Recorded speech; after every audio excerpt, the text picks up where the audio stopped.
A Scooty rider sustained injuries in a late-night accident outside the gate of the Shillong Civil Hospital on Thursday. According to eyewitnesses, a white Hyundai i10 bearing registration number ML05 T 3510, which was reportedly overspeeding, first collided with another vehicle bearing registration number ML05 Z 7334 that was exiting the hospital premises before ramming into the two-wheeler.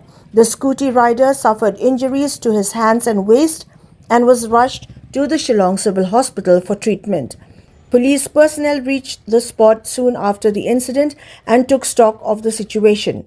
Authorities said they suspect the car's driver may have been under the influence of alcohol, though an investigation is underway to confirm the circumstances of the crash.